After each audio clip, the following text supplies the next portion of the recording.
안녕하세요. 스마트 컨트랙트 개발자 과정에 오신 것을 환영합니다. 저는 이 강의를 함께 할 강사이고요.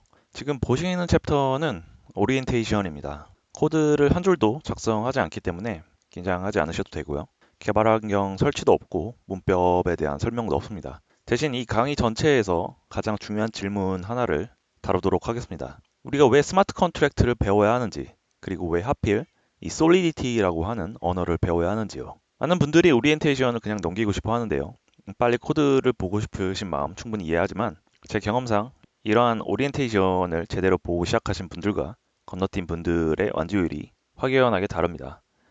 이 강의는 쉽지가 않습니다. 중간에 막히는 구간이 반드시 올 수밖에 없고요. 그 순간 이 챕터가 다시 생각나야 합니다. 왜 내가 이걸 시작했는지 그 이유가 선명한 사람이 끝까지 갈 수밖에 없습니다. 그래서 이 슬라이드를 천천히 하나씩 살펴보도록 하겠습니다. 먼저 솔직하게 말씀드리겠습니다. 이 강의는 결코 쉽지 않습니다. 6개 페이지에 24개 챕터, EVM 구조, 솔리디티 문법, ERC 토큰 표준, UUPS 업그레이드 패턴, 보안 취약점 분석, 멀티시그의 거버넌스까지 폭넓게 다루고 있습니다. 단순히 문법 몇 개 익히는 그런 강의가 아니고요. 프로덕션 수준의 스마트 컨트랙트를 설계하고 배포하고 감사까지 할 수 있는 수준을 목표로 합니다. 그 목표까지 가려면 꽤 오랜 시간이 걸리죠. 그래서 이 수강생들이 중간에 포기하는 이유를 오랫동안 관찰해 왔고 결과는 의외입니다. 실력이 부족해서 포기하는 경우가 생각보다 많지 않고 가장 많은 이유는 왜 이걸 배우는지를 잃어버리기 때문이죠. 처음에는 분명한 이유가 있었습니다. 그런데 강의가 길어지고 어려운 개념이 쌓이기 시작하면 그 이유가 희미해집니다. 그 순간 이탈이 일어나죠. 그래서 이 오리엔테이션이 필요하고 동기가 흔들리는 순간이 오면 이 챕터로 다시 돌아오세요. 이게 무엇인지 다시 한번 되새기기 위해서요. 그 이유가 선명하게 다시 살아나면 다시 앞으로 나아갈 수가 있습니다. 자, 오늘 여러분께서 한 일을 한번 돌아보세요. 아침에 커피를 샀을 수도 있고 회사에서 동료와 업무를 협의했을 수도 있습니다. 은행 앱으로 송금을 했을 수도 있고요. 퇴근 후에는 배달 앱에서 음식을 주문했을 수도 있습니다.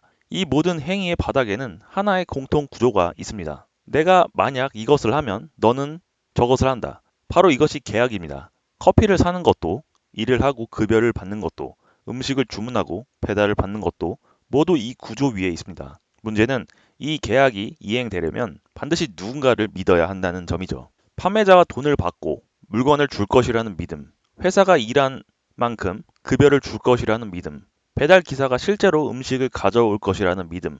이 믿음이 깨지는 순간 계약은 무너질 수밖에 없죠. 그래서 우리는 신뢰를 보장하는 중개자를 사용합니다. 은행이나 법원, 공인중개사, 그리고 에스크로 서비스, 이들이 신뢰의 대리인 역할을 하고 있죠. 하지만 이 신뢰는 공짜가 아닙니다. 화면에 보시는 것처럼 송금 수수료에는 은행 마진이 붙고 부동산 거래에는 중개 수수료가 그리고 에스크로 서비스에는 거래 대금의 1에서 3% 정도의 수수료가 빠져나갑니다. 계약 분쟁이 생기면 소송 비용에 수개월 그리고 수년의 시간이 걸리고요. 국제 무역 같은 경우에서는 신용장 개설 비용과 검사 비용과 보험료가 또 따라 붙습니다. 전 세계적으로 따지면 GDP의 수십 퍼센트가 이 신뢰를 사는데, 전 세계로 따지면 GDP의 수십 퍼센트가 이 신뢰를 사는데 사용이 되고 있습니다. 그리고 이 비용은 가난한 나라일수록 그리고 소규모 거래일수록 그리고 국경을 넘는 거래일수록 더 무겁게 짓누를 수밖에 없습니다. 그리고 은행 계좌가 없는 전 세계 수십억 명의 사람들은 이러한 신뢰 인프라 자체에 접근조차 하지 못하죠. 1994년도에 암호학자 닉 자본은 이런 질문을 던졌습니다. 계약의 조건과 이행을 코드로 작성할 수 있다면 어떨까? 사실 단순하지만 혁명적인 질문이었어요. 코드는 감정이 없습니다. 뇌물을 받지 않죠. 조건이 충족되면 반드시 실행이 되죠. 판사가 필요 없고 공증인이 필요 없고 에스크로 서비스도 필요 없습니다. 신뢰할 3자가 없이도 계약이 이행될 수 있는 그러한 개념이었죠. 그는 이것을 바로 스마트 컨트랙트라고 불렀습니다. 그런데 이 아이디어는 천재적이었어요. 하지만 구현할 방법이 없었습니다. 결정적인 문제가 있었죠. 코드를 어떤 서버에서 실행하든 결국 그 서버를 운영하는 사람을 믿어야 할 수밖에 없었습니다. 결국 신뢰 문제를 해결하기 위해서 코드를 쓰는데 그 코드를 실행하는 사람을 또 믿어야 하는 일종의 모순이 생기는 거죠. 그래서 닉 제보의 아이디어는 거의 30년 가까이 개념으로만 남아 있었습니다. 하지만 2015년 이더리움 네트워크가 등장을 하면서 이 모순을 해결했습니다. 이더리움의 핵심 아이디어는 이렇습니다. 코드를 하나의 서버에서 실행하는 것이 아니라 전 세계 수만 대의 컴퓨터가 동일한 코드를 동시에 실행하고 결과를 합의하도록 만든다. 어느 한 컴퓨터가 결과를 조작하려고 해도 나머지 수만 대가 동의하지 않는다면 이는 무효라는 것이죠. 그리고 코드는 배포된 그 순간부터 누구도 멈추거나 변경할 수가 없습니다. 심지어 코드를 배포한 사람도 마찬가지예요. 신뢰해야 할 단일 주체가 없다는 것이죠. 이것이 바로 진정한 탈중앙화의 의미라고 할 수 있습니다. 이 탈중앙화라는 것은 중앙 서버가 없다라는 뜻이 아니라 믿어야 할 누군가가 단일 주체가 없다는 뜻이죠. 개념만으로는 감이 잘 안 올 수도 있습니다. 실제로 지금 이 기술로 무엇이 만들어지고 있는지 한번 살펴볼게요. 첫 번째는 디파이, 즉 탈중앙화 금융입니다. 에이브나 컴파운드와 같은 이러한 프로토콜은 스마트 컨트랙트만으로 대출 시스템을 운영하죠. 은행이 없습니다. 심사 직원도 없죠. 단순히 담보를 컨트랙트에 맡기기만 한다면 코드가 자동으로 대출을 실행하고 담보 가치가 임계치 아래로 떨어지면 코드가 자동으로 청산을 하죠. 사람이 개입을 하지 않고 현재 수십조 원 규모의 자산이 이 방식으로 운영이 되고 있습니다. 은행 계좌가 없는 사람도, 신용 점수가 없는 사람도, 지구 반대편에 있는 사람도 누구나 동등하게 접근을 할 수 있죠. 두 번째는 조금은 익숙한 단어죠. NFT입니다. 스마트 컨트랙트가 디지털 자산의 소유권을 코드로 정의합니다. 예술가가 작품을 팔면 2차 판매가 일어날 때마다 로열티가 자동으로 원작자에게 전송이 됩니다. 갤러리나 유통사가 이것을 가로챌 방법이 없죠. 코드에 쓰인 규칙이기 때문이죠. 세 번째는 다오입니다. 이 탈중앙화 자율 조직이라고 합니다. 이 유니스왑이나 메이커다오와 같은 이러한 프로토콜은 토큰 보유자가 투표를 하게 되면 결과가 자동으로 집행이 됩니다. 이사회가 없고 결과를 뒤집을 수 있는 관리자도 없습니다. 코드가 곧 규칙이고 집행자죠. 네 번째는 기업 인프라입니다. JP모건, HSBC, 미즈호 금융그룹이 이미 블록체인 기반의 결제 인프라를 운영 중입니다. 국제 무역에서 서류 기반의 신용장을 스마트 컨트랙트로 대체를 하게 되면 처리 시간이 수일에서 수분으로 줄어들게 됩니다.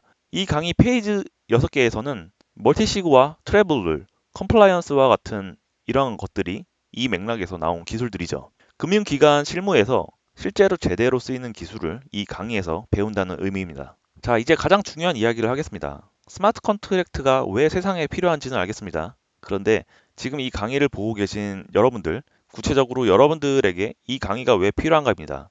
수강생분들의 배경은 제각각이죠. 이미 개발자로 일하고 계신 분들도 계시고 취업을 목표로 준비하고 계신 분들도 있습니다. 지금 있는 분야에서 웹3로 이직하고 싶은 분도 있습니다. 배경이 다르면 이 강의에서 얻어야 할 것도 다르죠. 각각의 상황에 맞게 하나씩 이야기를 해보도록 하죠. 제일 먼저 현직 개발자입니다. 지금 드리는 말씀을 특히 주의 깊게 들어주세요. 새로운 언어 하나를 배운다고 생각하지 마시고 그렇게 생각하면 이 강의에서 얻을 수 있는 가치의 절반도 가져갈 수가 없습니다. 스마트 컨트랙트를 배우는 것은 당신이 만드는 시스템이 작동하는 방식 자체가 달라진다는 경험입니다. 기존의 백엔드에서 당신의 코드가 회사 서버 위에서 돌아갑니다. 서버가 꺼지면 서비스도 꺼지죠. 회사가 사라지면 데이터도 사라집니다. 회사가 내일 정책을 바꾸기로 결정을 한다면 당신의 계정 데이터도 그냥 바뀔 수밖에 없습니다. 우리는 그러한 시스템에 너무나 익숙해져 있어서 이것을 당연하게 생각할 수밖에 없습니다. 스마트 컨트랙트는 이 전체를 뒤집습니다. 코드가 전 세계 노드 위에서 돌고 있고 누구도 이를 멈출 수 없으며 배포된 로직은 변경이 불가능하고 자산이 코드 안에서 직접 보관이 됩니다. 회사가 사라져도 컨트랙트는 이더리움 네트워크가 살아있는 한 계속 실행됩니다. 이 차이는 단순한 기술적인 차이가 아니에요. 시스템을 설계하는 이 사고 방식 자체가 달라지는 거죠. 그리고 시장 현실도 있습니다. 이 차이를 이해하고 실제로 배포하고 감사하고 업그레이드까지 할 수 있는 개발자는 지금 시장에서 매우 드뭅니다. 국내외 가상자산 거래소, 블록체인 기반 핀텍, 대형 금융기관의 디지털 자산팀 모두 이런 개발자를 찾고 있습니다.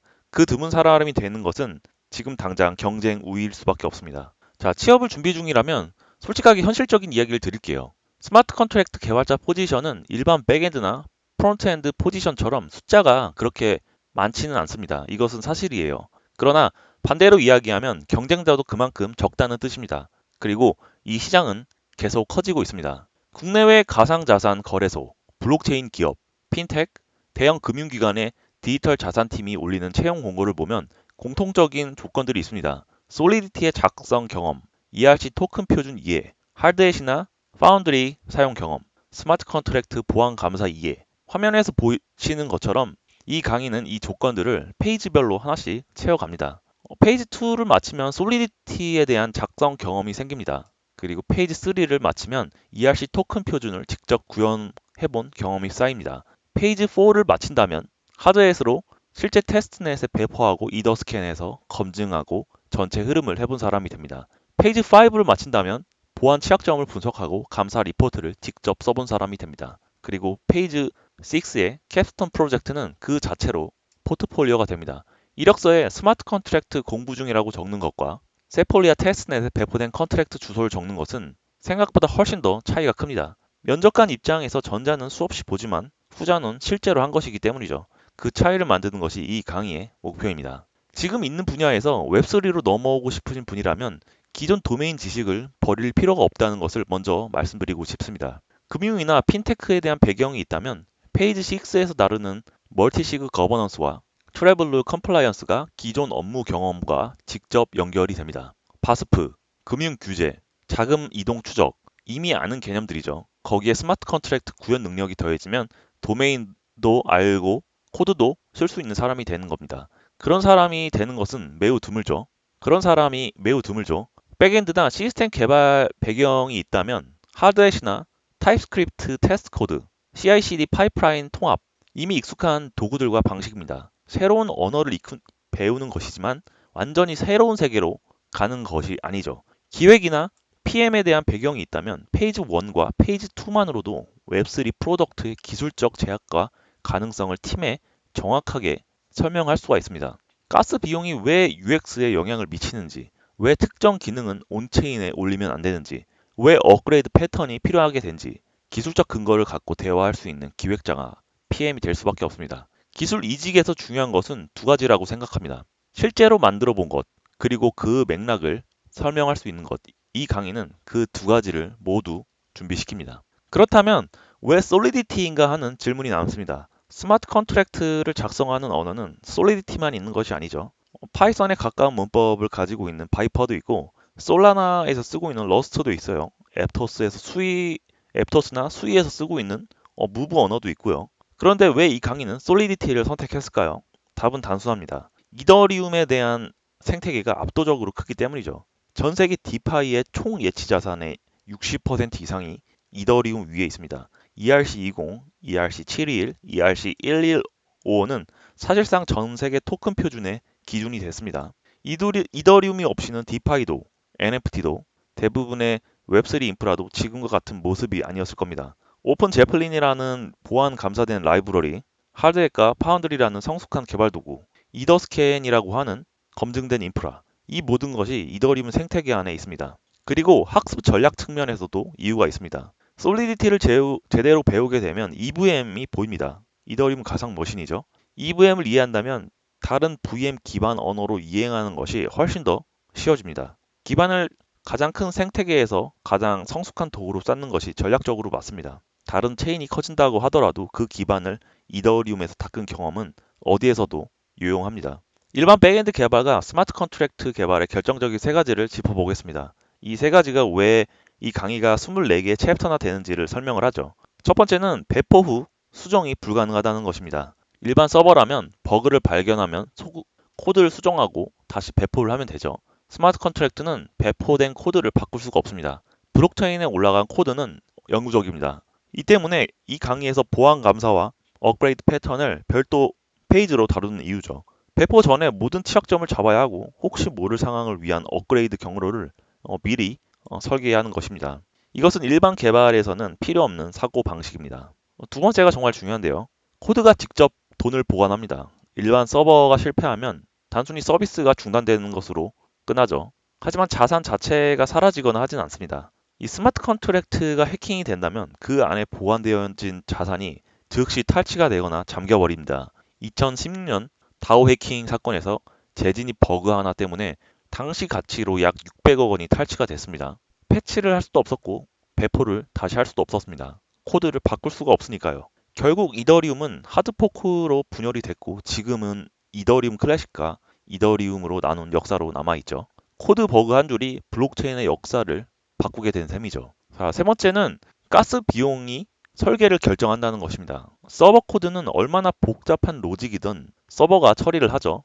비용은 서버 운영자가 냅니다. 스마트 컨트랙트는 다릅니다. 모든 연산에 가스 비용이 발생이 됩니다. 그 비용은 트랜잭션을 일으킨 사용자가 냅니다. 루프를 한 번 더 돌면 그만큼 사용자 비용이 올라갑니다. 데이터를 스토리지에 저장하면 메모리에 저장하는 것보다 훨씬 더 비싼 비용을 지불합니다. 좋은 스마트 컨트랙트는 기능만이 아니라 가스 효율도 설계합니다. 이 세 가지 차이를 이해하는 것이 스마트 컨트랙트 개발자와 단순히 블록체인을 아는 개발자의 차이라고 할 수가 있습니다. 이 강의의 24개 챕터를 마치게 되면 구체적으로 무엇을 할 수 있는지 말씀을 드리겠습니다. ERC20 토큰을 처음부터 설계하고 테스트를 작성하고 세폴리아 테스트넷에 직접 배포할 수가 있습니다. ERC721과 ERC115 기반의 NFT 컨트랙트를 작성하고 이더스캔에서 검증할 수가 있습니다. UUPS 패턴을 사용해서 업그레이드 가능한 컨트랙트를 설계하고 V1에서 버전2로 실제로 마이그레이션을 할 수가 있습니다. 리트렌시, TX 오리진 개체와 같은 여러 가지 피싱, 액세스 컨트롤과 같은 여러 주요 취약점을 코드에서 직접 찾아낼 수가 있습니다. 슬리터라고 합니다. 슬리터라고 하는 정적 분석 도구를 돌리고 하이와 미디엄 패턴에 대한 취약점을 0으로 만들고 감사 리포트를 작성할 수가 있습니다. 그리고 그노시스 세이프 기반의 멀티시그 거버넌스를 설계하고 구현을 할 수가 있습니다. 그리고 마지막 페이지 6에서는 캡스톤 프로젝트를 통해서 이 모든 것을 통합한 결과물로 그 자체가 포트폴리오가 됩니다. 자, 블록체인을 공부했다가 아니라 실제로 작동하는 온체인 시스템을 설계하고 배포할 수 있는 능력을 기르는 것. 이것이 이 강의의 목표이고 이 강의가 끝날 때 여러분께서 가져갈 수 있는 것입니다. 시작하기 전에 확인해야 할 것들을 짚어드리겠습니다. 이 강의에 필요한 것은 세 가지입니다. 프로그래밍 기초가 있어야 하고요. 변수가 무엇인지, 함수가 무엇인지 정도만 알면 됩니다. 자바스크립트나 타입스크립트를 읽을 수도 있어야 하죠. 하드웨어 테스트 코드가 타입스크립트로 작성이 되기 때문입니다. 그리고 끝까지 가겠다는 결심, 이것이 실제로 가장 중요합니다. 반대로 필요하지 않은 것도 있습니다. 블록체인에 대한 사전 지식은 사실상 의미가 없습니다. 페이지 1에서 처음부터 다시 다루도록 하겠습니다. 암호화폐를 보유하고 있어야 하는 것도 아니에요. 테스트에서 무료 테스트 이더를 사용하죠. 그리고 수학이나 암호학적 전공 지식도 필요 없습니다. 자, 준비가 됐다면 바로 챕터 1으로 넘어가도록 하겠습니다. 스마트 컨트랙트가 무엇인지, 블록체인 환경에서 코드가 어떻게 실행되는지부터 시작하겠습니다. 코드가 세상의 인프라가 될 수 있다는 것을 직접 손으로 느끼는 시간이 지금 시작됩니다.